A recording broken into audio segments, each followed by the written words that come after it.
All right, guys. What we got? What's unique about how Narduzzi's defense is run? One thing he does, he mixes things up quite a bit. Quite a bit of blitzing and a lot of exotic blitzes too. So he does a really nice job with his team. Has responded well to it, and they've been in every game down to the end. So they have and they found a way to win them. So they've done a really good job. Is he carried over the exact same scheme from Michigan State? Well, I've never played Michigan State, so right. I don't really know how much of it is exactly the same or not. I'm sure quite a bit of it is, because I'm sure they're running his defense. On the offensive side, what have they figured out in the absence of Connor? Well, they're still running the ball well. I mean, they're doing a nice job with it, and they get the ball to 23 every way they possibly can. He's all over the field.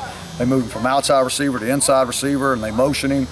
He plays at tailback. I mean, he does a lot for him. He's a heck of a player. Larry, how late were you in the office after the game?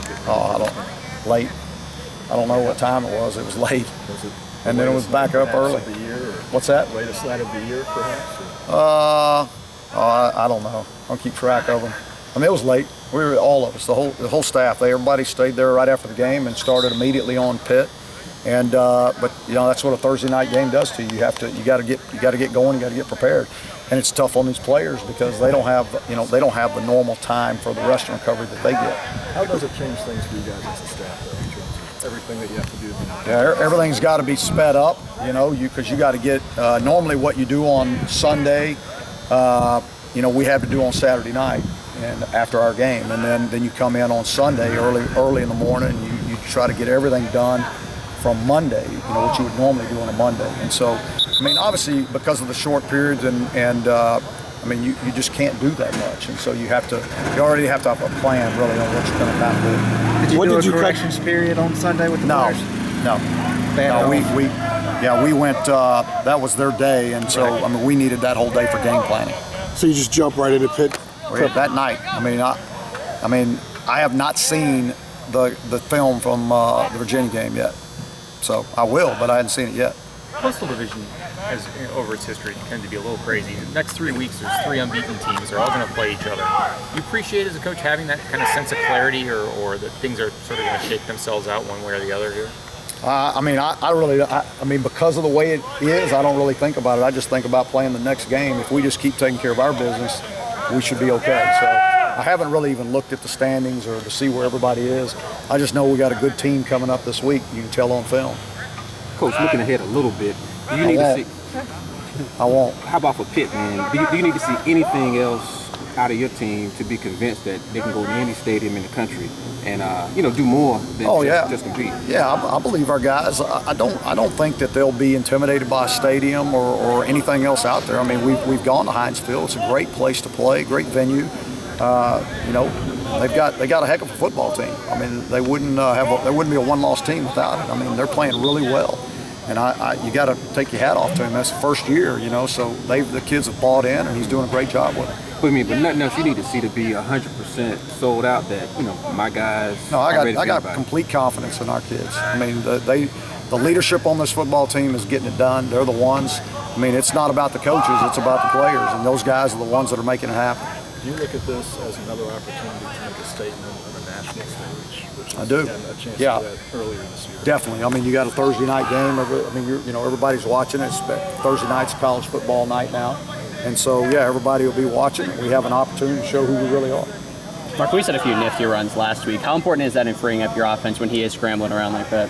It's always never hurts us because you got some length on the outside. You got some quickness on the inside. You got Hood that can go, and then Queese that can, if something breaks down, he can make something happen with his legs. I mean, that's a backbreaker for a defense.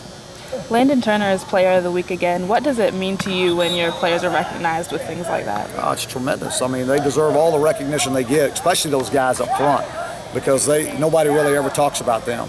And unless you're watching the film, you really don't know what those guys do. But you ask Hood or any of those backs, and you ask anybody else, I mean, they're going to talk about Landon Turner because he's having a great senior year. I know you said last week, but maybe consistent. I might not. Did you do anything at all last week to prepare? No, I did not. No. I did not. Anything preseason?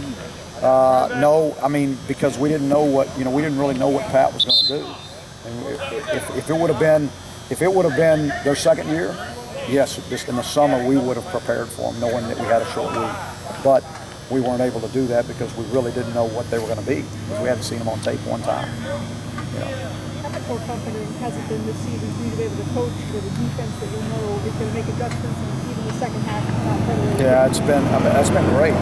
I mean, for not just me, but for the entire team to know that the defense is like I got your back. I mean, they're taking care of their business and doing what they should do, and everybody realizes that. And so, but we all also understand there's going to be games where there's going to be things that happen, whether the offense bogs down or the special teams bog down or the defense bogs down. When you say I got your back, it doesn't matter. It's not conditional. That means you got to pick them up. You got to handle it for them. And so they've done a great job in the second half, no doubt about it. On that note, Coach Chiswick is doing what he's doing with guys he didn't recruit. Is that more about his coaching, or that you left him with a bunch of good athletes to work with? Well, I think we've always had some good players over there. I think what Gene has done is he's changed the mindset. He's set a pretty high standard for those guys, and they're all reaching, to try to achieve that standard. But more importantly, and Gene would tell you the same thing probably, it's really about those guys. I mean, the leadership of Shaq and Schottmer and Smiley on the back end and Donnie, the way those guys have pulled together, I mean, that's the difference. So it's not so much about a coach recruiting these guys. Well, I mean, every coach wants to have the guys that fit his system. But, I mean, being a good coach is adapting your system around the talent level that you have. What did you do I went straight into the office, kissed my wife goodbye, and my daughters, and went in the staff room and started working. Yeah, I mean, immediately.